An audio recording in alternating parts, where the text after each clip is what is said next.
Hi everyone, what do we have here? We have a 2018 Yamaha R1 and the customer came here with some damage on the forks. Unfortunately it had a crash and we need to replace the bottom yoke and one of the fork outers. So let's crack on. We just removed the forks and now we are getting ready to remove the bottom yoke. But in the meantime, let me just show you what's actually the damage on the fork legs. As you can see, quite a few in a queue, but let's have a look. You can see a nice big crease in the actual fork, stopping the actual inner tube to fully compress. Therefore, we're going to replace the outer tube. We'll check everything for straightness, obviously. These forks, they have a set of cartridges from K-Tech IDS fitted to this bike. And we will replace the springs as well for our customer because he gained a little bit of weight. Therefore, let's open them up and see what's happening. And as you can see, I clamped the fork in the actual wooden jaw, what I made actually for this type of tasks using the K-Tech fork cap tool. We're gonna open up the cartridges and let's have a look what we have inside.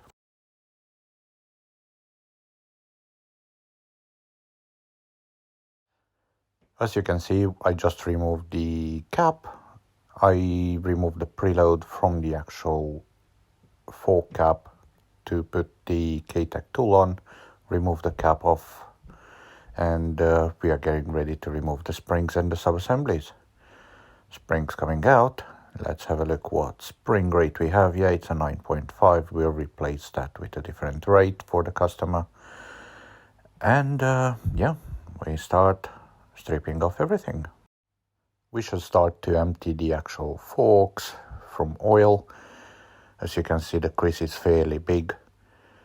Now the oil is coming out. All the crud from the bottom also comes out. The adjuster rod, very carefully, needs to be put aside. And be careful when you put it back. Make sure you are actually putting it back. There you go. Remove the dust cap, remove the actual spring clip. A little bit of struggle as I'm working with my left hand while I'm filming with my right hand. So it's not really the best and the most convenient way to do it. But yeah, there you go. The actual spring clip came out and we will hit the bottom of the actual fork up before trying to extract the bushes. There you go. Heating process carries on and once it's heated, we can extract it very, very easily. It's the best process and it can cause minimal damage, if any. There you go. It's all split. Bushes will come off. We will replace them with the nice K-Tech bushes as well anyway, so it's no point saving them. But yeah, it came off very, very easily. We will check the actual stanchion for straightness and yeah, getting ready to remove the cartridge from the fork with the K-Tech tool. Well, it's actually a homebrew tool which I made to suit cartridges. Yeah, despite the fact that we could actually buy the original K-Tech tool, sometimes challenges are there, and I actually like this better than the K-Tech one, and it fits really, really nicely. And due to the fact that it's got a 27mm socket on the end, it's really, really helpful. I just got used to it, and I'd rather use this tool rather than the original one. But hey, cartridge is outside. Now let's check the actual forks. Fitted the fork in the actual 3-jaw chuck in lathe, and with the support from the back, trying to see what would be the run out. Usually you can see if there is any run out, you can see it visually. So far this one really, really looks alright, and it looks like it survived. Yeah, anyway, we'll put a dial indicator on and let's check for run out. There you go. A mod dial indicator has been fitted, and I just put it on 0. So far 0.10 of a millimeter here and there. Yeah, 0.10. We have run out on it. It it's not something what I would really be concerned about, to be honest. I can say that, yeah, 100% is forks. They can go back on the bike and it won't cause any problems or whatsoever. Anyway, we'll give them a good polish and we make them ready to be cleaned. In the meantime, I put Arthur, my son, to clean up the forks nicely in our Torrent 700, which is a great tool for this task. Yeah, just cleaning them up beautifully, blow them up dry, so it's much easier for me to inspect and check. And while Arthur is cleaning up the forks, I'm getting ready to install the new bottom yoke from the bike, and getting ready to install the bearings, obviously, so we can get ready the bike to go to Spain in about a week time. So yeah, we should better crack on and let's show you how we are pressing in the bearings. As I will put Arthur to press in the bearings. Hey yo, Arthur is there in the game. We set the bottom yoke upside down with the bearing installed on the yoke itself onto spacers, nothing underneath, so it's easy to actually press. By using on the inner side 2 split bearings, old inner races, to press in the bottom bearing. Slowly we just pump the press until it's fully seated. As you can see, it's just getting closer and closer and closer and closer, and once we get to the end we add a little bit more pressure, so we constantly monitor the actual pressure gauge on the top as well. So once we have a little bit of pressure, it's deemed to be installed. Once the bearings are installed, we'll fill them up with grease, obviously. We'll pack them with grease nicely. We'll install the braces in the frame. Then after that, it's ready to roll. Add correct preload.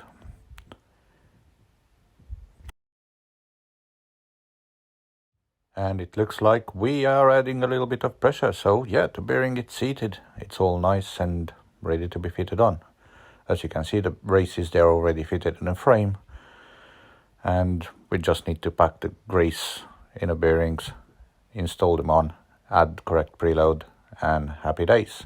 There you go. Everything is nice and clean and tidy, all inspected, all the parts, they're ready to be fitted on. I love working like this. I know, yeah, we are putting the magic stickers on. I know everyone moans about my blue paper, typical blue suspension paper. It's nothing to do with it. I just love that paper.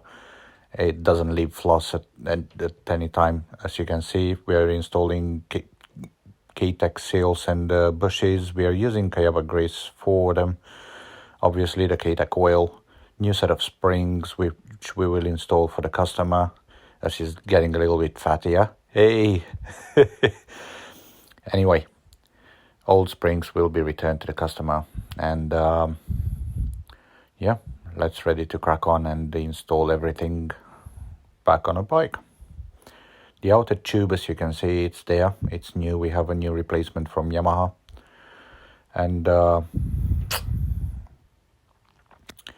unfortunate things happen. The old bushes, yeah, they were washed out, but anyway, we'll throw them out as we are putting new ones in. So, yay, happy forks, happy bunny. Lovely bushes.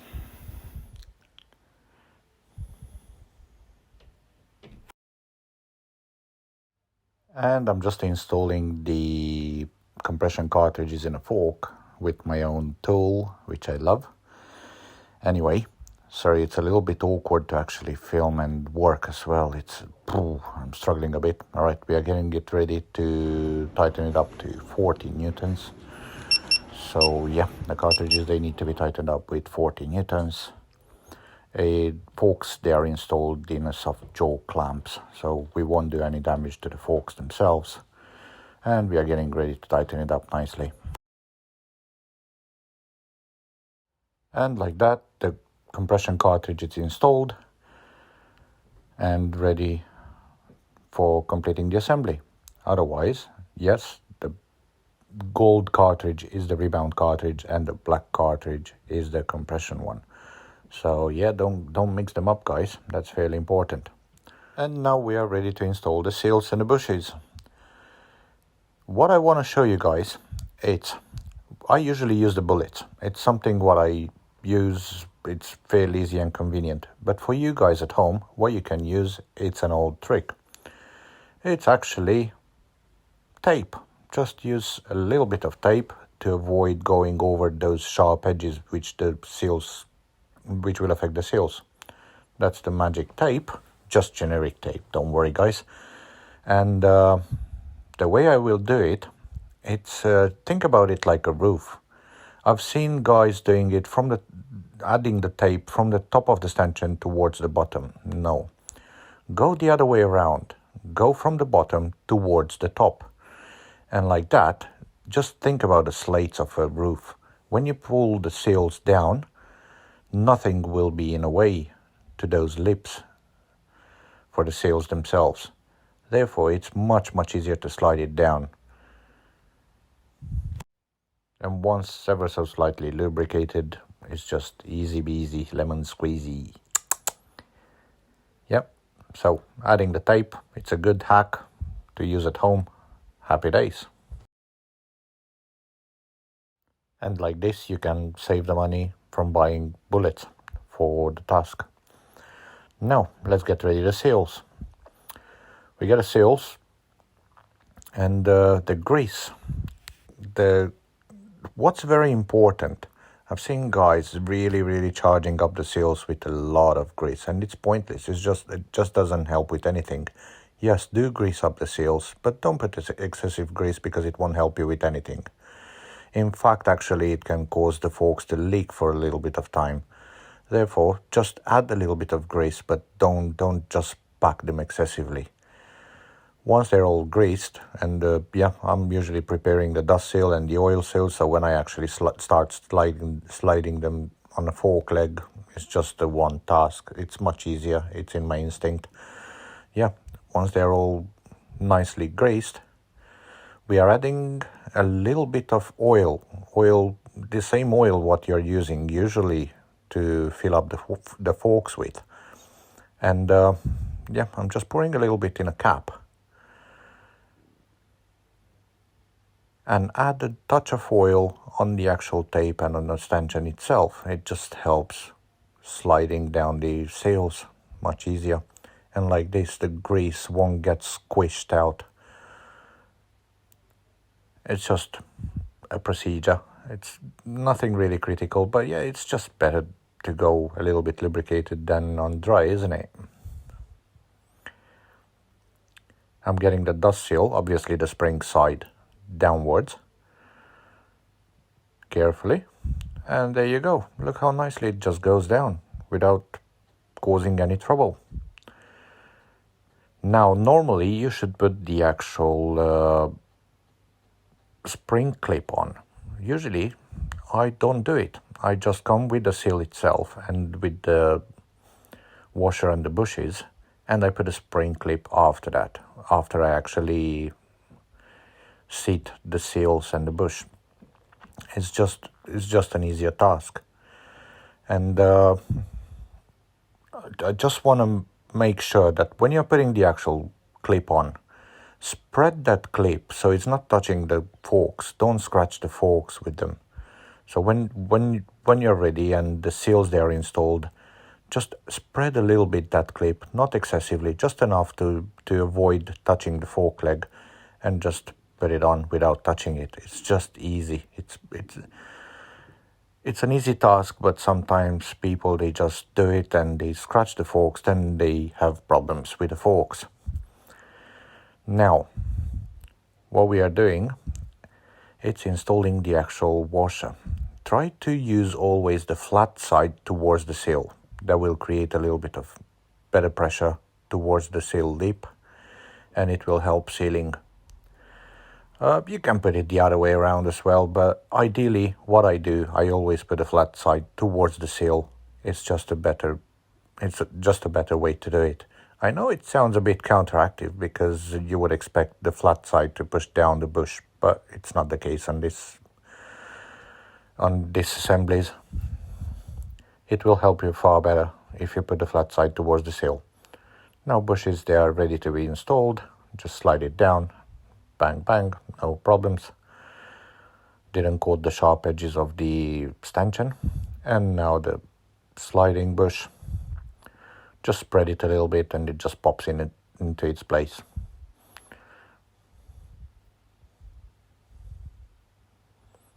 Ready to be installed. That's the tube outer. What we'll do, I'll put a little bit of oil in the tube outer as well, and a little bit on the bushes, just for the sake of it. We just don't like dry stuff, do we? Yeah, you can see me talking on the background there, but loads of times I just talk gibberish, or I talk to Arthur or with customers, and it's just better to go with an overlay. Sorry about that, guys. It's just, I don't really have time for these editings, but as much as I can, I'm trying to put them out there to do the things right. All right, it's all ready to be installed. Let's move the tripod.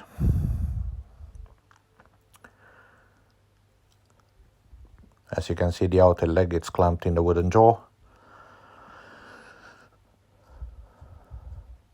Now, for the next task, you will need a tool.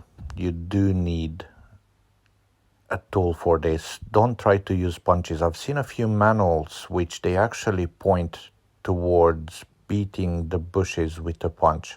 That's absolutely horrendous. I don't even know how those manuals were created and approved to be like that. It's just not good. And because of that, I've seen so many times stanchions damaged by punches. So don't use punches, guys. Use the correct tool to seat the bushes and the seals. It's just a seal driver. It doesn't cost a fortune. If you just do it yourself, it's just a better option. Just go and buy one.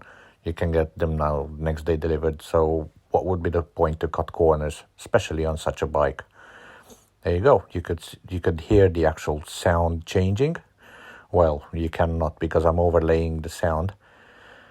But yeah, the sound will change once it's seated, and you can clearly hear it, you know. Now as the bush is seated, seal is the next. Bang, bang, it just slid in. And now is the time to put that clip back on. And this is how I'm showing it to you. I just hold it with 2 fingers, spread it, and it just goes in. No damage caused. Seat it in. Make sure it's actually, you can hear the click. So make sure that you're hearing the click once you press it in, and it's all good. Press the dust seal with the hand on. You don't usually need to beat them. Dust seals, they do usually go just by hand without any trouble. The excess oil gets wiped off, and we are getting ready to fill up the forks.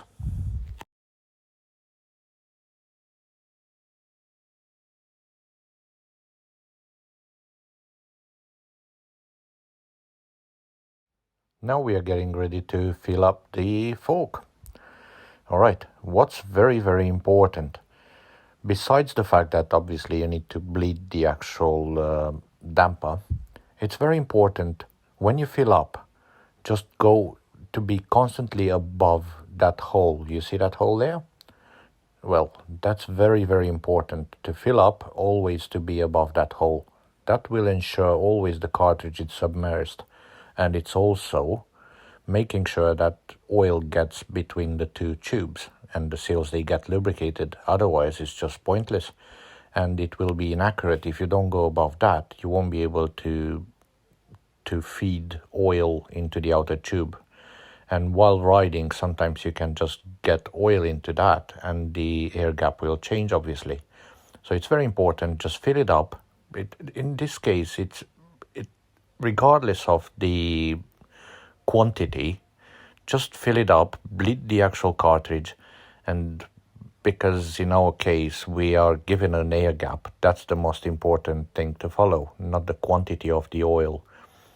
So what we would do is just fill it up, obviously bleed it, and set the height to the specified height, because that's ultimately the aim, not the quantity of the oil on this type of forks.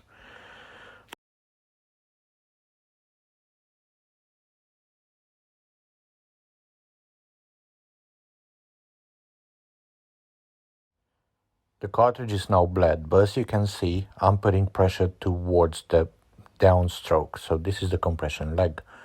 On the other fork, we will show you that it will create pressure while I actually pull it upwards.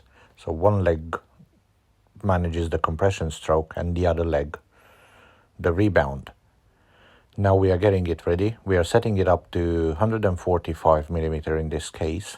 This is the specified amount for this cartridges for this type of use. It might not be correct for road use, but in our scenario it is correct because we are using different cartridges and the bike, it has different use. We don't need that progressiveness of the air spring, what you get from that air gap. That air gap, it's actually a spring. Once you start compressing the fork, obviously that air starts compressing and that becomes a progressive spring. It's very, very important. Don't just mess it up. In our case, the bike goes on a track and it needs a more constant and linear motion. We don't want any progressiveness. Therefore, 145 mil is specified for that task.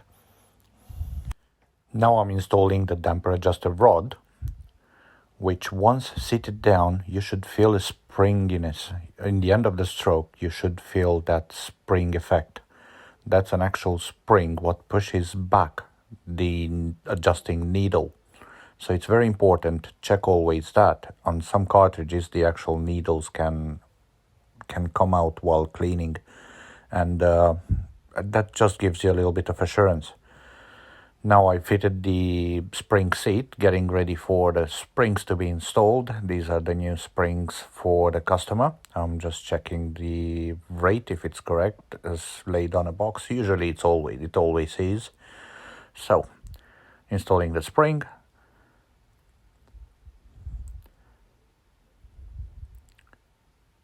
Then the spacer.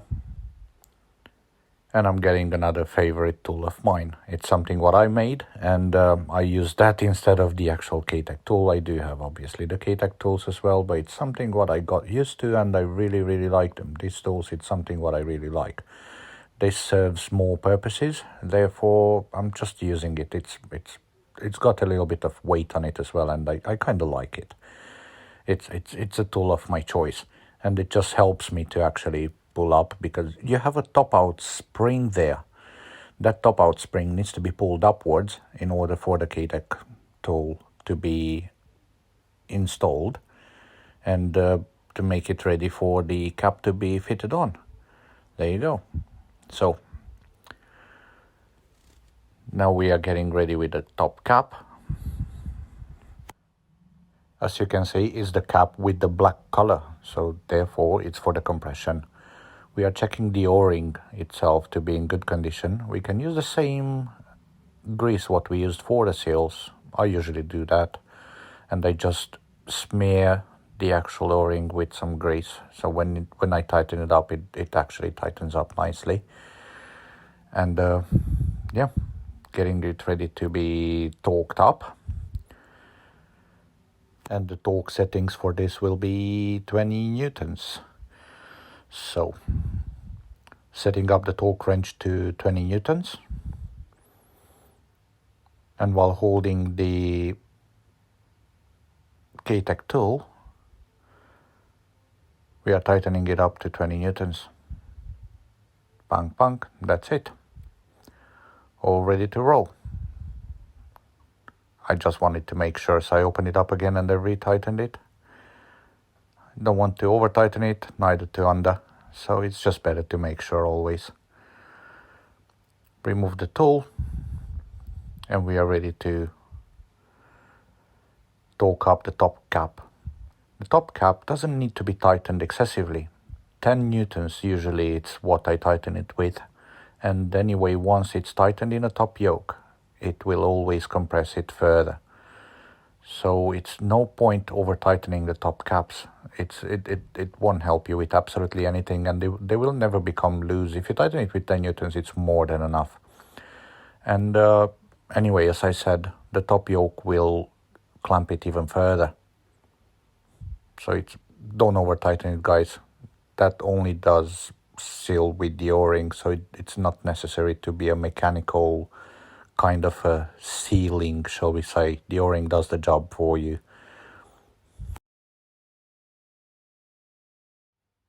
Now I'm setting up the preload exactly how the customer had it. Usually I take notes. In this scenario it was on standard settings. The settings, there are 8 turns in from fully out. Always when you adjust preload, go fully out, and then you add preload going inwards. When you set damping otherwise, which I'm just setting up now, the damping goes the other way around. So you fully seat, so you go inwards always, all the way to until it stops. Don't force it, never force it. Once you felt it stopped, you just back it backwards. You just back it up to the correct settings from fully in. So don't do it the other way around, guys. Preload from fully out towards in, and rebound or compression from fully in towards outside in majority of the cases. There you go. And we have a happy fork with a happy sticker and happy internals ready to be fitted on a bike. I will do the other fork leg behind the camera, but I will still show you the actual rebound action. Now I've just finished the rebound leg and I'm just showing you the action. On the other leg, I used to add tension going downwards. Now as you can see, it's tension going upwards, and when it goes down it doesn't have anything, it just goes down. There you go. So it's very important, lads, to understand that once everything gets installed, it becomes a one unit. It won't pull you to the right or the left because of the layout of the forks, that one is compression and one is rebound. Don't think like that. Once it's assembled and once the spindle is tightened, everything becomes one unit and they all work together. And finally, both of the forks, they are ready to be installed on a bike. And happy days. I hope it helped with something. There you go. The forks, they are set on a bike. We just need to adjust the clip-ons. We'll do that just after we install the fairings, because we need to make sure we have all the clearances set and the steering stops set. This bike, for example, will need a few more things. It will need a rear tire also. And we need to bleed the front and rear brakes. This bike, it has a thumb brake, for example, and yeah, we will bleed that too. We will change the fluid. We'll use the Motul 660 or 700. We'll need to check after that. But anyway, I hope, guys, you enjoyed my long video. And sorry, because I don't really have time and ability to work in a workshop environment and do a correct voice when I'm doing the videos. It just doesn't. I just don't have the time. So see you guys next time.